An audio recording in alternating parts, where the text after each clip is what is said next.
UFC 318 takes place this weekend, and I'm going to be breaking down every single fight on the card in chronological order. There will be timestamps in the video, so if you want to jump around the fights and see what my breakdowns are for certain interesting fights on the card, I will not hold it against you. I don't blame you if you don't want to, watch me break down Carli Judice versus Nicolle Caliari. You know what I mean? So feel free to jump around, and let's get started with the early prelim opener of Carli Judice versus Nicolle Caliari. Now, I'm going to pick Carli Judice to get this one done. She's she's an alright prospect. She's not very good, but, she knocked out Duben with a good head kick. She's a good prospect, I guess. So, 4-2 is a crazy record as well, by the way. Professional MMA fighter in the UFC with a 4-2 record. That's insane. But I'm going to pick her to win. I don't see her getting a finish. I think she gets it done by decision, though. 29-28 decision for Carli Judice. Moving on. Bruno Ferreira versus Jackson McVey. Jackson McVey. Poor guy, man. Bro, okay. McVey was supposed to fight on the UFC 317 card. He got given 3 opponents, so he was meant to fight 3 different people. They all ended up pulling out on him. He weighed in to get his show money. He's yet to make his debut. Now he's getting Bruno Ferreira. Nasty debut. It's a tough stylistic matchup. Bruno Ferreira hits hard, underrated jiu-jitsu in my opinion. Just submitted Arman Petrosyan. I'm going to pick Bruno Ferreira to win. Unfortunate for Jackson McVey, to be honest. I'm picking a round 2 KO for Bruno Ferreira. I think McVey survives the first round, but I don't think he does very good past that. It's an awful stylistic matchup for him. Debut in the UFC, you're getting Bruno Ferreira. Sucks for him, but, it's just the way the cookie crumbles, I guess. Moving on, Ryan Spann versus Lukasz Brzeski. I'm done with Ryan Spann, to be honest. This guy, man, Ryan Spann, I'm going to pick him to win. Lukasz Brzeski is terrible. Ryan Spann should have beaten. I picked him to beat Waldo Cortez Acosta. He didn't beat him. Turned up at 250 pounds.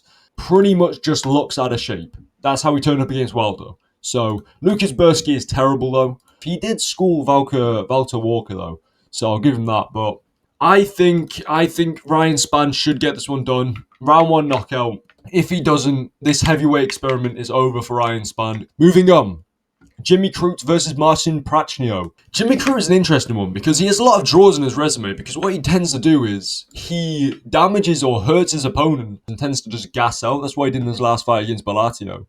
And he did that against Manyfield as well. So he gets a 10-8 round and then it's just, he's stuffed for the rest of the fight. He gasses out basically. Marcin Prachnio is good as well. He's not bad. They're both for Mateusz Bukauskas, but different versions of Mateusz Bukauskas. So Prachnio for the more modern version, who is better and a genuine contender.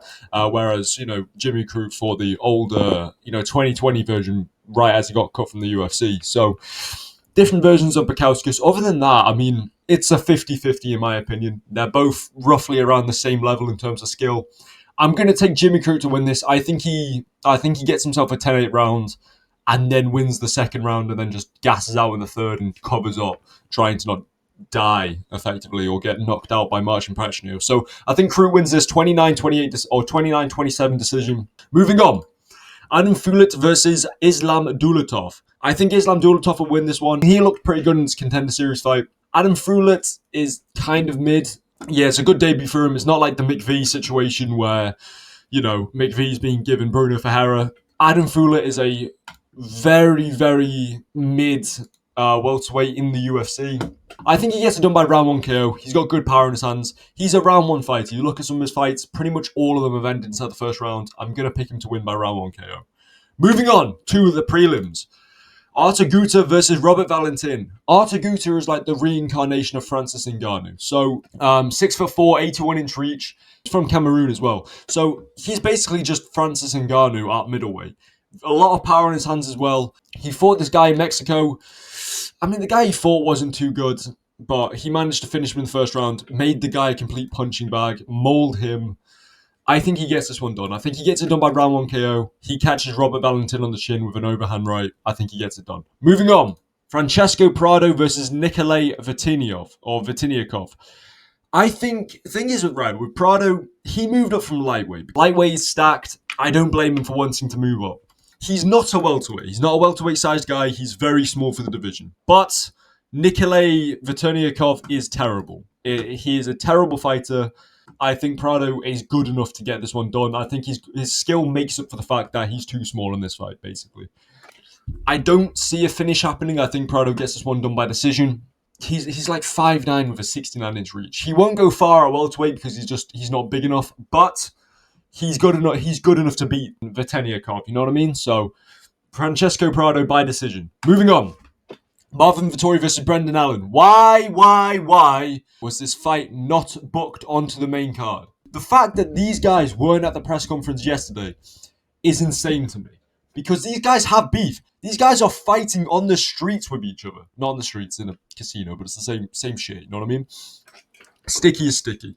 But these guys have genuine beef, and it would have been amazing to see these guys at the press conference. You know, they would have probably ended up having a fight at the press conference. Probably why they didn't have them there, because they'll have them, like Vettori throwing shit at Brendan Allen across the cage. But in terms of the actual fight, I rate Brendan Allen, but he's a low IQ fighter, terrible fight IQ. He kind of always finds a way to lose dominant position by doing too much. You always have that guy who he's doing too much. Like, that's Brendan Allen for you. He's going to be on top position.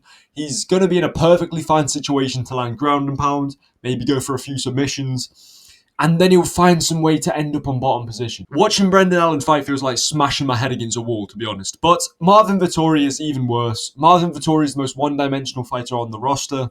He has a lead leg kick and a jab, and then every so often he'll throw a two. So I think Brendan Allen will get this one done. I think he gets it to the ground. I think he grapples him out. Don't think there's going to be a submission here or a finish. You can't really finish Marvin Vettori. He's got all right submission defense. He's got an inbred chin. You're not really going to submit him. I don't see Brendan Allen submitting him. He certainly won't knock him out. I'm picking Brendan Allen by decision. Moving on. Kyler Phillips versus Vinicius Oliveira. Kyler Phillips is very good. That being said, though, I think Vinicius Oliveira is better. Oliveira, he beat Said Nurmagomedov, had a better gas tank than him, with a broken rib. So that's kind of insane if you ask me. Considering that he's probably going to be healthy going into this matchup, I think he'll look better. If he looked better than his last performance, he should get this one done. I'm picking Vinicius Oliveira by decision. Oliveira is a very good counter striker. I can see him mixing in some knees as well. If Phillips tries to show a takedown, I can see Oliveira mixing in a few knees. Clinch striking, I think Oliveira's got the advantage personally. I just see Oliveira winning this fight quite clearly. That's my opinion on this fight. I'm picking Vinicius Oliveira to win by 29-28 decision. Moving on. Oh yeah, I also want to say he drops him with a knee down the middle. Moving on to the main card. Starting off with Michael Johnson versus Daniel Zellhuber. I'm picking Michael Johnson by KO. Listen, plus 400. I'm locking in this one. I'm picking Michael Johnson by KO. He's very inconsistent, but he's got knockouts over Poirier. You know what I'm saying? He beat Tony Ferguson. Listen, I know that's ages ago, but I believe in Michael Johnson. I believe he'll knock out Daniel Zellhuber, the lanky worm that is Daniel Zellhuber. My screen's just flashed black. What the hell's going on? Okay, never mind, we're back. I don't know what that was. Maybe it's because Zellhuber's hacked into my system. I called him a worm. He's trying to crash my computer. Anyway, I think Michael Johnson will beat Zellhuber. I think he knocks him out inside round number 2, and then hops on the mic and say, "Y'all must have forgot." Moving on. Danny gave us Patricio Pitbull. Pitbull he's past his prime. We'll put it like that. Isn't the greatest, but I think he's good enough to get past Dan Ige. You know what I mean? I think he's good enough to get past Dan Ige. I do have Pitbull by decision. I'm very close to changing it to Dan Ige. But yeah, Pitbull looked terrible. I just remembered. So I don't know why I'm picking him to win. I will be changing that to Dan Ige. So forget the fact it says Pitbull by decision. It's Dan Ige by decision. That's going to be my prediction. I think he'll get this one done. Pitbull gets dropped by Yair in round 3. Yair won all 3 rounds against him. He's past his prime. I'm picking Dan Ige to win. Moving on. Kevin Holland versus Daniel Rodriguez. Kevin Holland's going to win. It's Kevin Holland at 170. I think Kevin Holland will win. I think he gets it done by round 2 KO. He's a really awkward style matchup. Very long, very lanky. Good defense of his back. I think Kevin Holland wins round 2 KO. A lot of people saying submission for this fight. I think KO is more suitable than submission. I don't know if Kevin Holland's not going to take him down. But if D-Rod does shoot a takedown, I can see a triangle choke happening, or like a DAS or something like that. So I'm going to pick Kevin Holland by round 2 KO. This is an easy one in my opinion. Kevin Holland's always going to win this matchup. If he doesn't, then I'm going to look like a fool. But moving on. Paulo Costa versus Roman Kopylov. Listen, I do not rate Roman Kopylov. I've made a short about this. I think Kopylov's hype is very, very overrated. I think this guy struggled against mid-level opponents. I know Costa's washed, and he has been on a huge losing streak, and he hasn't really been the same since the Adesanya loss. But Kopylov, he isn't amazing. He's 34 years old. He isn't a prospect.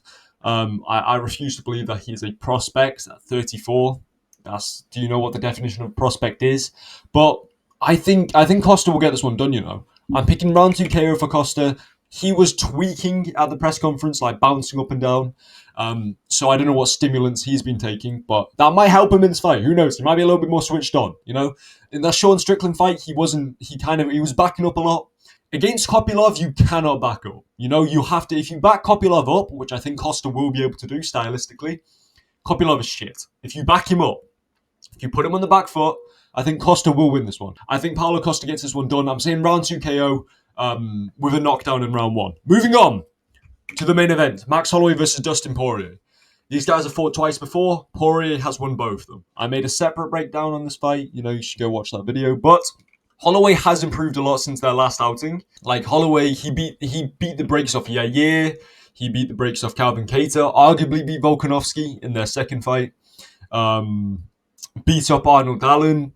Knocked out Korean Zombie. Knocked out Justin Gaethje. All of that has happened since the last time these guys fought. Poirier's had hip surgery. He's old. This is his last fight. I know he's going to want to make a statement. He wants to walk out of Little Wayne, which, listen, nothing against him, I guess, but Rihanna would have been better. But I think Holloway wins. This is clear in my opinion. I'm saying 49-46 decision for Max Holloway. Holloway is bigger also now for the division. He's actually a lightweight now. He's not just a featherweight moving up to lightweight, which he was in the past last time they fought.